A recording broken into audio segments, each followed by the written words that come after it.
Hey, annyeonghaseyo, ici Kajakore pour une nouvelle vidéo. Aujourd'hui, j'aimerais parler de l'apprentissage du Hangul, l'écriture coréenne. Je reçois très régulièrement des messages pour me demander comment apprendre le Hangul, comment apprendre tous ces nouveaux caractères qui ressemblent à rien de ce qu'on connaît, comment apprendre à bien les lire, à bien les écrire, etc.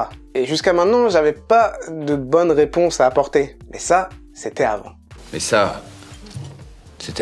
Donc si tu as du mal à apprendre l'écriture coréenne, suis bien cette vidéo jusqu'au bout, j'ai créé un truc de fou. Déjà, apprendre l'écriture coréenne en soi, c'est pas très difficile. Parce qu'en soi, c'est juste des petits symboles à apprendre par cœur, et si tu as une bonne mémoire, ça va vite. Mais au-delà de ça, il y a plusieurs points difficiles. Le premier, c'est de garder en tête tous ces symboles sur le long terme. Parce que si on pratique le coréen une fois par semaine, on les oublie très vite. Parce qu'au final, il y a un bon paquet de consonnes et de voyelles, et en plus, ces consonnes et ces voyelles peuvent se combiner. Donc c'est pas toujours facile de garder tout ça en mémoire. Deuxième difficulté, savoir lire le coréen sans la romanisation, c'est-à-dire sans l'écriture en lettres latines. Je vous en supplie, n'utilisez plus jamais les lettres latines pour lire du coréen.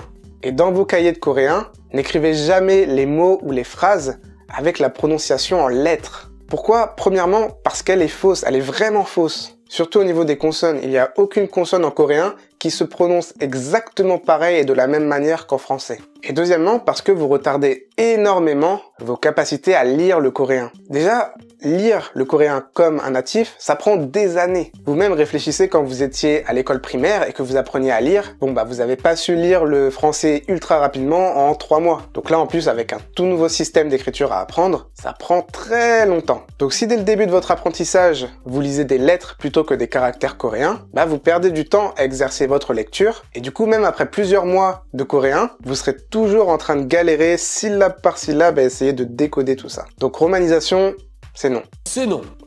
Troisième difficulté, écrire des syllabes et des mots. On nous fournit plein de caractères différents, des consonnes, des voyelles, et là je veux marquer un mot. Sauf que je sais pas où placer tous ces caractères. Parfois faut les empiler, parfois c'est côte à côte, bref, on sait pas trop. Quatrième difficulté, reconnaître les sons à l'oral.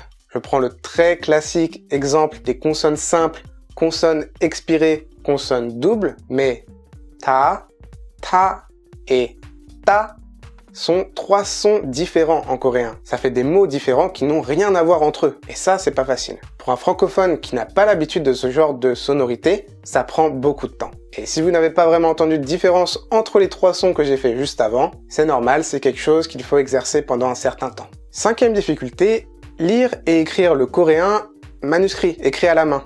Lire sur un ordinateur, c'est assez simple, mais une fois qu'on doit lire ou écrire réellement du coréen, c'est pas la même chose. Parce qu'il y a pas mal de caractères coréens qui sont écrits différemment que leur version informatisée. Tout comme en français d'ailleurs, on a le A informatisé, puis on a le A, le petit rond quoi.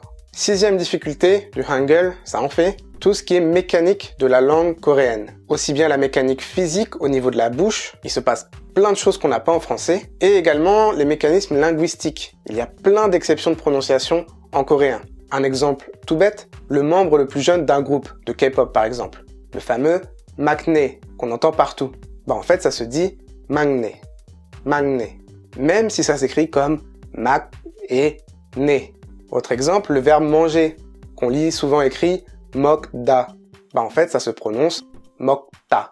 Et tout ça, c'est des phénomènes de prononciation du coréen qu'on a dans toutes les phrases et qu'il faut connaître absolument, sinon votre prononciation sera catastrophique. Bon, du coup, même si on peut apprendre le Hangul par nous-mêmes, un peu partout sur internet, il y a pas mal de vidéos, sur kajakore.com c'est détaillé comme il faut, il y a en tout quand même pas mal de difficultés à surmonter. Et pour beaucoup, c'est très démotivant. Et je le sais, parce que moi-même, la toute première fois que je me suis mis au coréen, ça m'a pris la tête. J'en avais marre parce que j'apprenais les caractères, mais après je les oubliais, puis je voulais apprendre du vocabulaire, mais du coup je devais tout le temps rechercher ma feuille sur le Hangul pour voir comment ça se prononçait. Et puis au final, j'arrivais pas à prononcer comme il fallait. Bref, la toute première fois que j'ai appris le coréen, j'ai abandonné après quelques jours. Et en fait, je m'y suis remis que plusieurs années plus tard. Donc, je connais ce sentiment que tu vis peut-être à l'heure actuelle. Et du coup, j'ai eu une idée. J'ai créé un programme d'apprentissage pour maîtriser le Hangul en 2 semaines. Pendant 2 semaines, chaque jour, tu vas apprendre des nouveaux caractères, tu as énormément d'exercices. J'ai blindé la section exercices et comme je trouvais qu'il n'y en avait jamais assez, j'ai carrément créé un outil d'entraînement infini.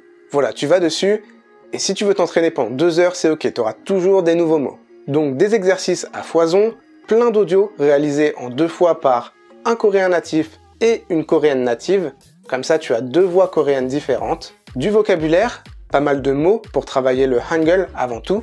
Apprendre tous ces mots n'est pas obligatoire dans la formation parce que le but principal, c'est de maîtriser le hangul pour toujours, à tout jamais et ne jamais l'oublier. Mais quand même, apprendre quelques petits mots au passage, c'est toujours sympa. Dans cette formation, on y apprend plein de choses diverses également, comment écrire le coréen à la main, tout ce qui est ordre alphabétique entre guillemets, comment épeler les mots en coréen, comment bien prononcer tous les caractères, avec toutes les exceptions, les mécanismes linguistiques les plus communs également, et il y a un examen pour valider ta progression. Bref, pendant 14 jours, tous les jours, un peu de hangul avec moi. Et à la fin, tu maîtrises tout. Le hangul, ça sera fait. Tu connaîtras un peu de vocabulaire au passage, et puis on est parti dans le vrai coréen enfin. C'est vraiment la formation parfaite pour démarrer ton apprentissage du coréen.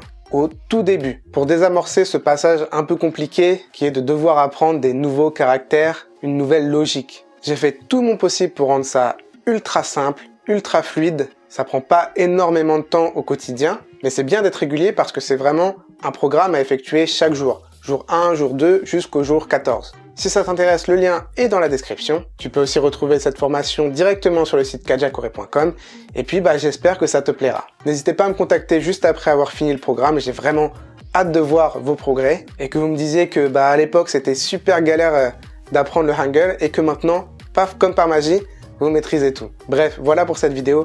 N'hésite pas à t'abonner à la chaîne si ce n'est pas déjà fait. Quant à moi, je te dis à la prochaine pour une nouvelle vidéo. C'était Kaja Koré. 다음에 봐요.